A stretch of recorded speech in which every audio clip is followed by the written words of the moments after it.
Sir, आपकी party AIMIM party की तरफ से ठाकुरगंज में आज जो संगठन के जो विस्तार को लेकर के सर बैठक हुई, उसमें सर किन किन मुद्दों पर बातें चली और किस तरह से संगठन को विस्तार किया? देखिए, संगठन का विस्तार हुआ क्योंकि सीमांचल के युवा संगठन प्रभारी जनाब हसनैन साहब हैं, तो ठाकुरगंज में एक प्रोग्राम होना था और इन लोग भी चाहते थे, ठाकुरगंज के जो मेरे पार्टी के जिम्मेदार वो चाहते थे कि ठाकुरगंज में प्रोग्राम हो।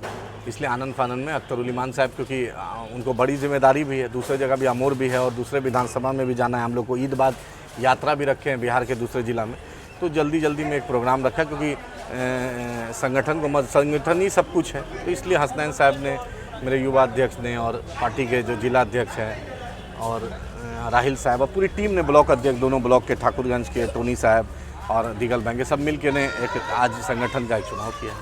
सर, चूँकि आप पार्टी के नेशनल स्पोक्स पर्सन हैं, वो होने के नाते सर गठबंधन को लेकर कोई जानकारी? गठबंधन का हमने अख्तरुल ईमान साहब ने, एमआईएम ने, ईमानदारी से हमने प्रस्ताव रखा है महागठबंधन को। हम चाहते हैं कि भाजपा हारे, कल ये नहीं कोई बोले कि एमआईएम के चलते ये हार गई वो हार गई। हमने ईमानदारी से बिना किसी शर्त के गठबंधन का एक प्रस्ताव महागठबंधन के शीर्ष नेतृत्व को, खासकर राष्ट्रीय जनता दल को भेजा है। अख्तर साहब से, उनके जो सेकंड लाइन लीडरशिप है, उनसे उन्होंने गुजारिश की है। अब फैसला उन लोग को करना है कि उन लोग कहाँ तक जाएंगे। सर, तो बिना शर्त के आप लोगों ने इस बात को रखा है, अगर आपको महज 2-4 सीटें ही देंगे तो फिर आप मान वो मेरे पार्टी ना है, 2-4 दे, 20 दे, 30 दे, हम लोग भी जानते हैं और हम जानते हैं भाजपा से। आज देखिए, जैसे एमआईएम का गठबंधन का प्रस्ताव गया, दिलीप जायसवाल जी का देखिए, हर दिन उनका ट्रांसफार्मा कभी नेपाल पकड़ रहा है, कभी सिम उनका बांग्लादेश पकड़ रहा है।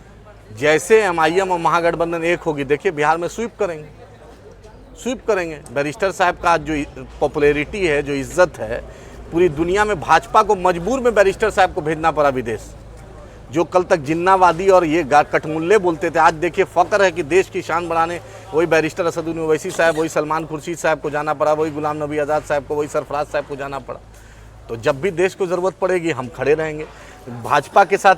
भाजपा का दोहरा चरित्र दिख गया, इंडिया में गोडसे करेंगे, लेकिन जाएंगे तो वहाँ पर गांधी की मूर्ति को प्रणाम करेंगे, वहीं फूल डालेंगे।